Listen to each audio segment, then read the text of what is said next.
함께 한번 기도하겠습니다. 사랑하는 하나님, 제가 하나님 죄에 빠져 있는 인간이라는 것을 하나님 다시 한번 기억하게 해주시니 감사합니다. 하나님, 큰 죄에 빠진 죄인 중에 괴수와도 같은 나를 그리스도의 십자가가 구원하여 주시고 그리스도의 십자가의 구원으로 말미암아 하나님의 인도하심을 경험할 수 있는 하나님의 사람이 되게 하여 주시니 감사를 드립니다.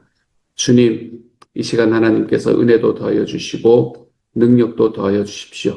하나님께서 기뻐하시는 주님의 사명이 우리의 삶에 밝혀지게 하여 주시고 기도하면서 주님 앞에 나아가는 삶의 모든 순간이 그렇게 하나님 앞에 더욱더 우리의 삶을 신실하고 행복하게 이어갈 수 있는 하루가 되게 하여 주옵소서.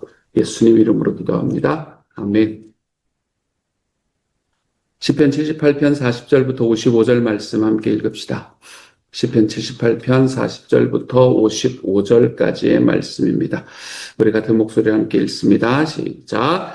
그들이 광야에서 그에게 반항하며 사막에서 그를 슬프시게 함이 몇 번인가. 그들이 돌이켜 하나님을 거듭거듭 시험하며 이스라엘의 거룩하신 이를 노엽게 하였도다. 그들이 그의 권능의 손을 기억하지 아니하며 대적에게서 그들을 구원하신 날도 기억하지 아니하였도다.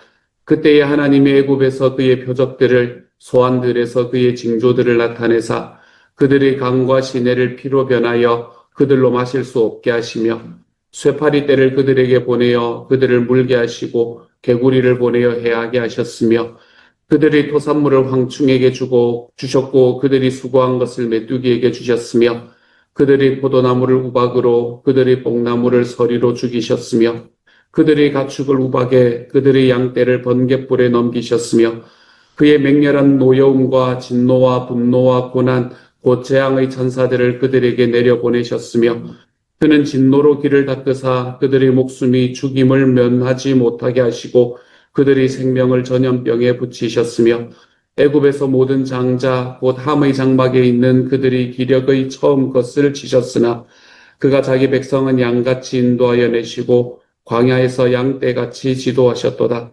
그들을 안전히 인도하시니 그들은 두려움이 없었으나 그들의 원수는 바다에 빠졌도다.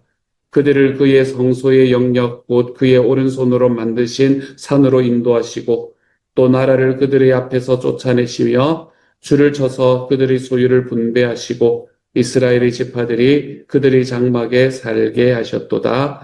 아멘. 오늘의 말씀은 크게 두 가지 이야기를 나누고 있는데요. 오늘의 말씀의 앞부분을 바라보려면 우리는 어제의 말씀의 마지막 부분과 함께 봐야 전체적으로 이해가 된다라고 생각이 듭니다. 그래서 37절부터 41절까지를 은근슬쩍 연결해서 한번 읽어보도록 하겠습니다. 말씀은 이렇게 연결이 돼요. 이는 하나님께 향하는 그들의 마음이 정함이 없으며 그의 언약에 성실하지 아니하였음이로다. 오직 하나님은 긍휼하심으로 죄악을 덮어주시어 멸망시키지 아니하시고 그의 진노를 여러 번 돌이키시며 그의 모든 분을 다 쏟아내지 아니하셨으니 그들은 육체이며 가고 다시 돌아오지 못하는 바람임을 기억하셨습니다. 하고 난 이후에 오늘의 말씀에서 그들이 광야에서 그에게 반항하며 사막에서 그를 슬프시게 하신 밤이 몇 번인가. 그들이 돌이켜 하나님을 거듭거듭 시험하며 이스라엘이 거룩하신 이를 노엽게 하였도다. 라고 이야기하는 말씀으로 이어집니다. 그러니까 하나님 앞에 그들이 얼마나 성실하지 못했는가, 마음이 얼마나 정하여지지 못했는가라는 이야기를 먼저 해놓고 난 다음에 어떻게 그렇게 하였는가라는 예를 들어주는 그런 말씀으로 오늘의 말씀이 연결이 되는 거죠. 이처럼 이스라엘 백성은 죄악의 악순환에 빠져 있던 사람들이었습니다. 그들은 먼저 하나님의 은혜로 평안을 누렸습니다. 그들이 하나님의 은혜로 평안을 누리는 가운데에서 그들은 하나님을 또 잊어버리죠. 그러니까 평안을 누리며 하나님의 은혜를 주셨고 은혜를 주셔서 평안을 누리면 그들은 그 하나님을 잊어버리고 그 하나님을 거역합니다. 하나님을 잊어버리고 거역하면 그러면 하나님은 또 그들에게 진노하셔서 심판하십니다. 그러면 그들은 또 하나님께로 돌아옵니다. 그러면 하나님께서는 진노를 멈추고 평안을 주십니다. 그리고는 다시 이스라엘은 하나님을 잊어버립니다. 이런 악순환이 평생에 벌어지는 거예요. 계속해서 진행되는 이런 악순환 가운데에 빠져 있던 사람들이 이스라엘 백성들이었습니다. 성경의 오늘의 말씀은 하나님께 그들을 향하는 그들의 마음을 뭐라고 표현하나 하면 정함이 없다 이렇게 표현을 합니다. 정함이 없다. 무슨 말인가 하면 하나님께 마음을 확장하지 못했다는 거예요. 하나님의 언약에 신실하지 못했다라는 이야기를 하나님께 향하는 그들의 마음이 정함이 없다 이렇게 표현을 하고 있습니다. 하지만 하나님께서는 그런 이스라엘을 멸망시키지 않으셨습니다. 하나님이 그런 이스라엘을 멸망시키지 않은 이유는 그들이 육체이며 바람과 같이 허망하고 연약한 존재라는 것을 아셨기 때문에 그랬었습니다. 그래서 그들에게 오래 참으셨고 그리고 노하기를 더디하시는 분이 하나님이셨습니다. 계속해서 그들의 삶에서 평안이 찾아오면 하나님을 잊어버리고 그리고 또 평안이 찾아오면 또 하나님을 잊어버리고 이러한 삶이 지속적으로 반복되었지만 하나님은 오래 참으시는 분이셨고 그들에게 노하기를 더디하시는 분이셨습니다. 왜 하나님이 오래 참으셨을까? 그 이유는 분명하지 않습니까? 어떻게 하든 한 사람이라도 더 하나님 앞에 구원받기를 원하시는 마음으로 주님은 끝까지 참으시는 분이셨죠. 하나님께서 긍휼하심으로 오래 참으셨기 때문에 우리도 구원을 받을 수 있었습니다. 이스라엘만 구원을 받는 것이 아니라 이스라엘만 죄의 악순환에서 하나님으로 인해서 구원받은 것이 아니라 우리도 죄의 악순환 속에 빠져 있는 사람으로서 끊임없이 하나님 앞에서 이 주님의 긍휼하심 때문에 구원을 받을 수 있는 사람이 되었습니다. 주님의 긍휼하심은 이 세상에 살아있는 모든 사람들의 행위, 그들이 가지고 있는 마음, 이것들을 바라보시면서도 자기 아들이신 예수 그리스도를 십자가에 보내주실 만큼 우리에게 참아주신 참음이다. 긍휼하심이다. 라고 이야기할 수 있겠네요.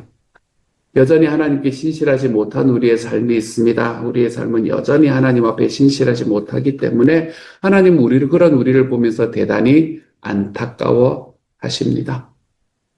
안타까워 하시는 이유야 분명하겠지요. 우리의 연약함을 너무나 잘 아시기 때문에 하나님은 정말 잘 안 되는 우리를 바라보면서 분노하시는 것이 아니라 안타까워 하십니다. 마치 제자들과 함께 겟세마네 동산에 기도하러 가셨다가 야 얘들아 너희 날 위해서 1시간만 기도해달라. 1시간만 기도해달라 라고 이야기하는 그 이야기에 한 번도 반응하지 못했던 제자들을 바라보면서 아유 그래 마음에는 원하는데 몸이 약하지 라고 이야기하셨던 그 예수님의 마음이 바로 이때에 하나님의 마음이 아니었는가 라고 생각해 봅니다. 하나님께서는 우리를 향해서 오래 참으셨습니다. 우리가 주님의 오래 참으심이 있었기 때문에 하나님의 인내하심이 있었기 때문에 우리가 구원을 받을 수 있었습니다. 그러니 여러분 하나님의 인내하심으로 구원을 받은 저와 여러분이라면 우리도 누군가에게 좀 인내하며 살아갈 줄 아는 하나님의 사람이 되어가 보십시다. 그게 없으면 내가 구원받지 못했던 사람이라는 걸 안다면 우리도 누군가에게 좀 인내하며 살아가 보십시다. 누군가라고 확장하지 말고 우리의 상황 속에서도 좀 인내하면서 살아가 보는 하나님의 사람이 되십시다.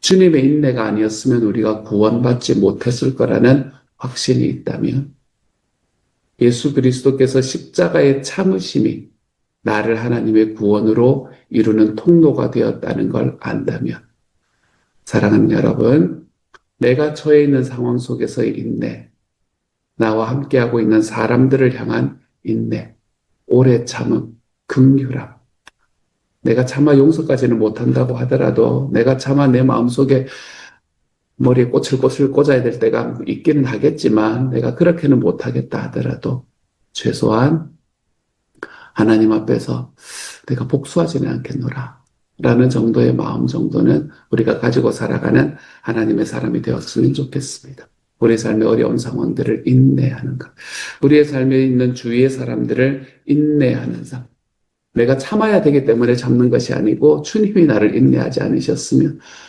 내가 구원받지 못했을 거니까. 그러니까 하나님이 나를 참아주신 것에 내가 10,000분의 1이나 한번 참아보는 그런 하나님의 사람으로 자라갔으면 좋겠습니다.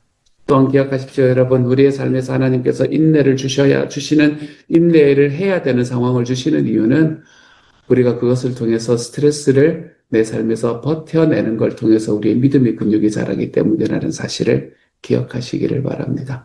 하나님은 절대로 이 스트레스가 내 삶을 멸망시킬 때까지 두시는 분이 아니다 라는 사실도 기억하시기 바랍니다. 주님께서는 우리의 삶에 문이 닫히는 것 같을 때 창문을 열어주시는 분.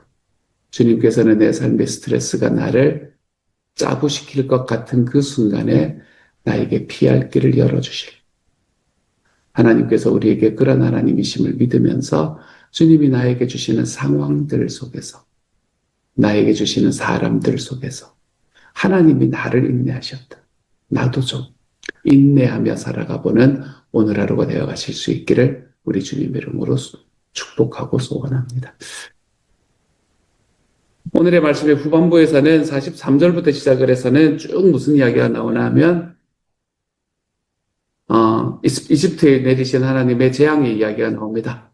43절부터 44절만 보면 그때 하나님이 애굽에서 그의 표적들을 소환들에서 그의 징조들을 나타내사 그들의 강과 시내를 피로 변하여 그들을 마실 수 없게 하시며 강과 피로 나일강을 치신 것, 나일강을 피로 만드신 것, 이것부터 이야기를 하고 있는 말씀들을 쭉 10가지의 재앙들이 일어났던 것을 이야기를 하고 있습니다. 그 마지막에 51절에 나오죠. 애굽에서 모든 장자, 곧 함의 장막에 있는 그들이 기력의 처음 것을 치셨으나 마지막 10번째의 재앙인 장자가 죽는 재앙까지 쭉 행하신 사건을 표현을 하고 있습니다. 근데 그렇게 하고 난 다음에 52절의 말씀을 딱 붙여놓는 게 굉장히 눈에 띄었습니다. 52절은 이렇게 말해요. 그가 자기 백성은 양같이 인도하여 내시고 광야에서 양떼같이 지도하셨도다. 이렇게 말합니다. 하나님께서는 이스라엘을 구원하시기 위해서 이집트를 10가지의 재앙으로 치셨습니다. 10가지의 재앙. 이런 걸 외워놓으면 평생 가는 것 같아요. 피계 이파 이러면서 외우는 겁니다. 피계 이파 악독 우 매흑장 이러면서 외우는 겁니다. 그렇게 하여간 이집트의 10가지의 재앙으로 치십니다. 나일강을 피로 바꾸어서 마실 수 없게 만드셨고 물에서 개구리들이 올라와서 죽게 하셨고 파리와 이와 메뚜기가 몰려와서 이집트 백성들을 괴롭게 만드셨고 전염병, 우박, 어둠 이집트를 덮었고 결정적인 심판이었던 장자가 죽는 심판까지 하나님께서는 10가지의 심판으로 이집트의 사람들을 심판하시고 그들의 신을 심판하셨던 것을 우리는 압니다. 그런데 이런 하나님의 심판이 끝나고 난 다음에 아까 읽었던 52절의 말씀에서는 하나님께서는 자기의 백성은 양같이 인도하셨다. 이렇게 말합니다. 하나님의 백성을 양에다가 비유하는 걸 볼 수 있습니다. 이스라엘을 양으로 비유했다. 양같이 인도하시는 분이 하나님이다. 그럼 하나님을 지금 뭐라고 표현하고 있는 거예요?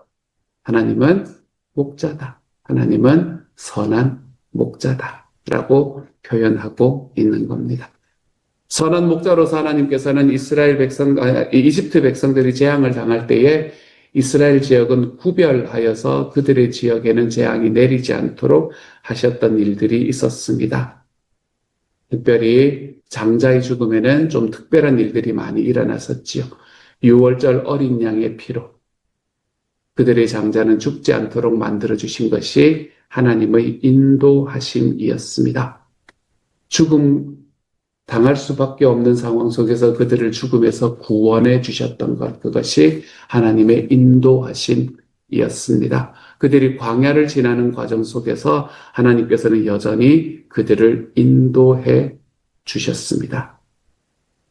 예수님께서도 그들사 자기 스스로를 선한 목자다라고 이야기하셨습니다. 그리고 선한 목자는 양들을 위해서 목숨을 버린다라고 이야기하신 그 말씀 그대로 자신의 목숨을 바치면서까지 우리의 선한 목자가 되어 주셨습니다. 예수님이 우리에게 자기의 목숨을 버리며 선한 목자가 되어 주셨기 때문에 우리는 생명을 얻을 수 있게 되었습니다. 그 예수님께서는 지금도 우리와 함께 하시고 우리의 삶에서 풍성한 삶을 누릴 수 있도록 우리를 인도하고 계십니다. 하나님께서는 이스라엘 백성들에게 6월절 어린 양의 피로 그들을 구원해 주셨고, 죽음에서 구원해 주셨고, 그들이 광야를 지날 때 인도해 주신 분이었습니다. 예수님은 자기의 목숨을 버리며까지 하나님의 사람들을 인도해 주시는 분이십니다. 사랑하는 여러분, 죽음과 같은 상황을 닦는 경우가 우리의 삶에 있습니다. 이게 진짜 죽음이 아니라 죽을 것 같은 상황. 죽을 것 같이 힘들고, 죽을 것 같이 부끄럽고, 죽을 것 같이 아픈 그런 상황들을 우리의 삶에 겪는 때가 있습니다. 이 이집트의 장자들에게 왔던 재앙들, 진짜 물리적인 죽음, 이것만이 죽음이 아니라 사람들과의 관계에 있어서도 우리는 죽을 것 같은 상황들에 닥치는 때를 경험합니다. 자녀들이 정말로 어떤 문제가 생겼을 때 우리는 진짜 죽을 것처럼 아픕니다. 그런 모든 상황들 속에서 우리의 삶에서 순간순간 하나님이 기억이 나지 않는 순간들도 있습니다. 진짜 아프면 여러분 아무 생각도 나지 않는 때가 있거든. 근데 하나님께서는 우리에게 말씀하시는 것이 내가 죽음에서 그들을 구원했다 라고 이야기하는, 그래서 내가 그들의 선한 목자가 되었다 라고 이야기하는 이 말씀이 저와 여러분의 삶에서도 좀 경험될 수 있기를 바랍니다. 하나님은 하나님의 자녀들이 결단코 이 세상에서 죽음의 공포 속에서 그렇게 살아가기를 원하는 분이 아닙니다. 자기의 아이들이 그렇게 살아가기를 원하는 부모가 세상에 어디에 있겠습니까? 늘 두려워하고 늘 무서워하고 늘 죄책감 속에 빠져서 살아가는 것을 원하는 부모가 어디에 있겠습니까? 하나님께서는 우리가 그렇게 사는 걸 원하지 않으십니다. 그러니까 우리의 삶에 다가오는 죽음과도 같은 공포들이 있는 그 순간에 하나님께서 나를 인도하고 계심을 반드시 확인하고 믿을 수 있는 하나님의 사람들이 되어갈 수 있기를 소망합니다. 하나님께서는 죽음의 공포 속에서 그들을 구해주셨을 뿐만 아니라 광야를 지날 때도 하나님은 인도해 주시는 분이었습니다. 광야 같은 삶. 우리의 삶에서 죽음이라 그러면 몇 가지 생각이 안 날 수 있지만 광야 같은 삶 하면 얼마나 많은 삶의 상황들이 생각이 나십니까?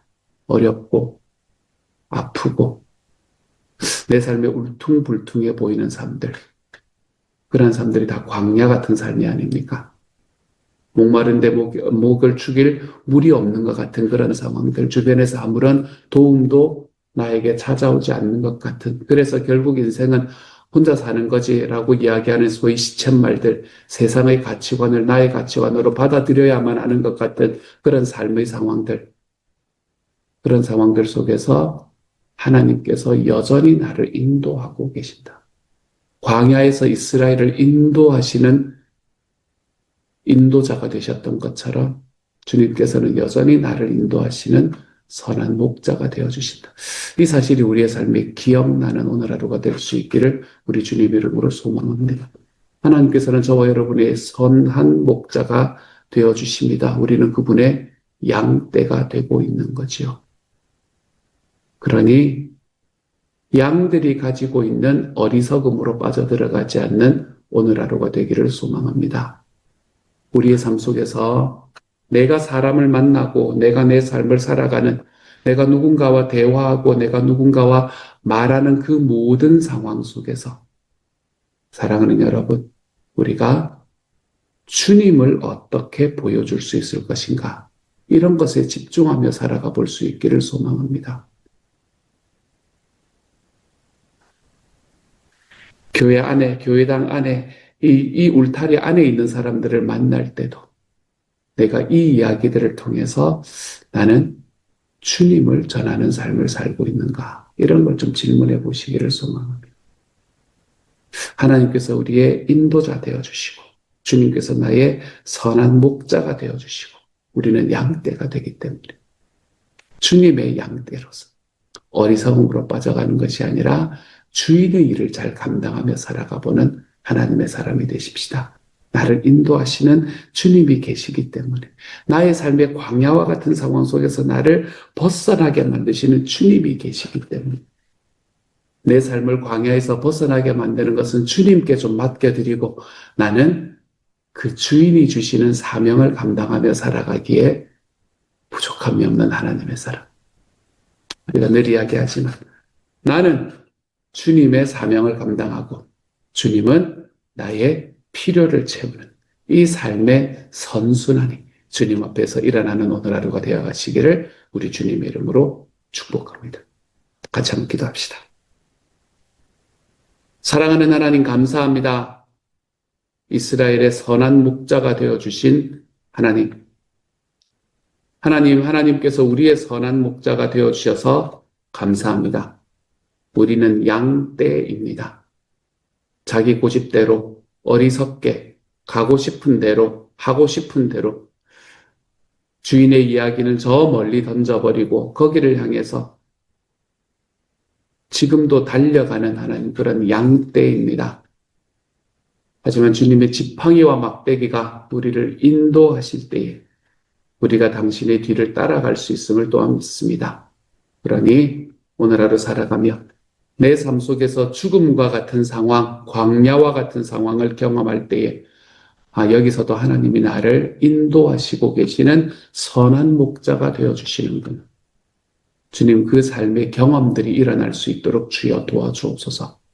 하나님 숨이 턱밑같이 차는 우리의 삶에 하나님 내가 지금 이 길을 넘어갈 수 있을까 걱정되고 고민되는 과정 속에서 우리의 두려움과 죄책감 하나님 앞에 온전히 내려놓고 하나님께서 우리에게 허락하시는 주님의 인도하심을 조차 선한 목자이신 하나님을 조차 하나님 우리의 삶의 광야에서 기쁨이 하나님 주님께서 나의 필요를 그렇게 채워주시기 때문에 하나님 우리의 삶에서 주님의 소원을 나는 이루어드리는 일에 내 삶을 들여보는 사명자의 삶을 살아가는 데 부족함이 없는 하루가 되도록 하나님께서 도와주옵소서. 모든 말씀 우리 주님 예수님 이름으로 기도합니다. 아멘.